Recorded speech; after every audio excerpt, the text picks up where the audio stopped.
You close your eyes. The world disappears. But something awakens in the stillness of night. While your body lies motionless, your consciousness begins to move silently, invisibly, like a traveler slipping between dimensions. Have you ever wondered where you really go when you sleep? Because sleep isn't what we've been told. It's not just rest. It's a shift, a change in frequency.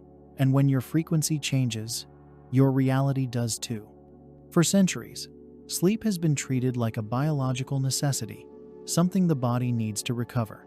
But what if it's more than that? What if sleep is not the end of awareness, but a doorway to a hidden realm? Modern science explains sleep through brainwaves, neurotransmitters, and circadian rhythms.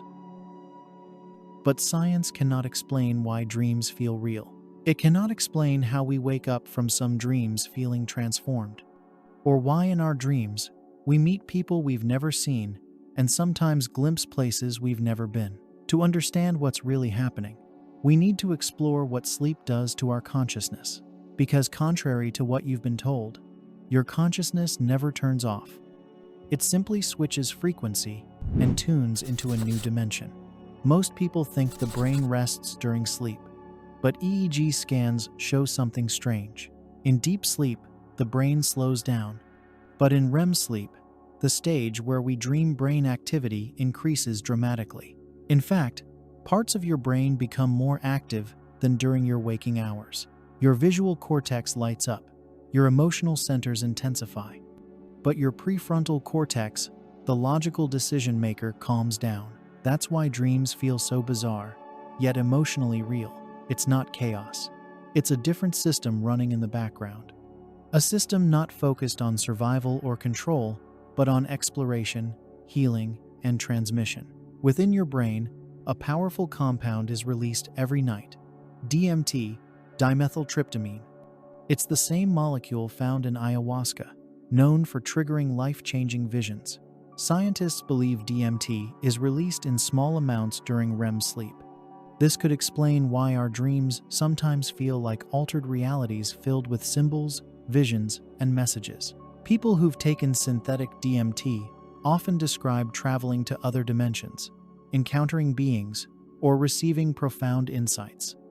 So, if our brain naturally produces DMT at night, could dreams be more than just imagination? Could they be downloads from another plane of existence?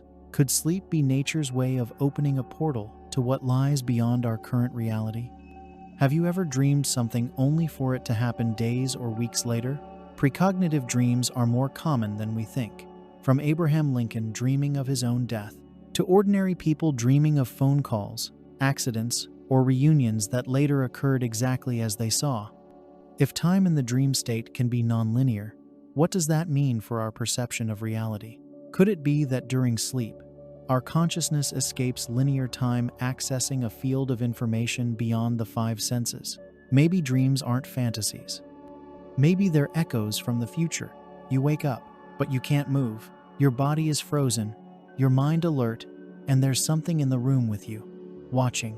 Sleep paralysis is terrifying. But what if it's not a glitch? What if it's a moment of crossover where your consciousness is half inside this world and half outside?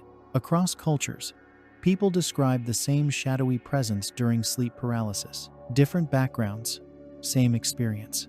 Why? Perhaps they aren't hallucinations. Perhaps they're remnants of what's always been there, only visible when your frequency drops low enough to perceive them. Imagine becoming aware inside your dream. Suddenly, you're no longer just a character, you're the creator. This is lucid dreaming, and it changes everything. Studies show that in lucid dreams, the prefrontal cortex reactivates, meaning that part of you is awake inside the dream. This suggests that consciousness is not bound to one dimension. It can split, it can shift, and it can choose even in sleep. Lucid dreaming might not just be a psychological trick. It may be evidence that consciousness can operate independently of the physical world. It may be proof that your mind is more than your brain. Have you ever had a dream that felt like hours only to wake up and find that a few minutes had passed? This is time dilation, and it's more than a feeling. Lucid dreamers have tested this. They count. They perform tasks. They compare dream time to real time. and the results are shocking. Time inside dreams doesn't follow the same rules. This suggests something powerful. If time in dreams can stretch, warp, or pause, then maybe time as we know it is just a frequency-based illusion. In sleep, your consciousness tunes into a reality where time is fluid, and that has profound implications for what reality really is. Some people dream of cities they've never seen, buildings with architecture that doesn't exist, recurring places that feel like a second life. This isn't just fantasy. It aligns with the multiverse theory, the idea that infinite realities exist simultaneously. Could dreams be crossovers? Could your consciousness, during sleep, briefly tune into alternate versions of reality? Some spiritual traditions believe dreams are journeys of the soul. Shamanic cultures teach that the dream world is just as real, if not more, than waking life. And if that's true, then every night, we're traveling, we're remembering, we're reconnecting. So, why do we forget our dreams so easily? You wake up from a dream, filled with emotion and clarity, but minutes later, it vanishes. Why? One theory is neurological. The hippocampus doesn't encode dream memories like waking memories. But another theory is spiritual. We forget dreams because we're not meant to carry everything back. Just like scuba divers don't bring the entire ocean to the surface, we only return with what we're ready to hold. Some dreams stay because they're messages. Others fade because they served their purpose. And maybe forgetting is a kind of protection to keep the boundaries of reality from collapsing too soon. You've probably heard, if you die in a dream, you die in real life. But countless people have experienced death in dreams and woken up transformed. Why? Because death in dreams isn't an end.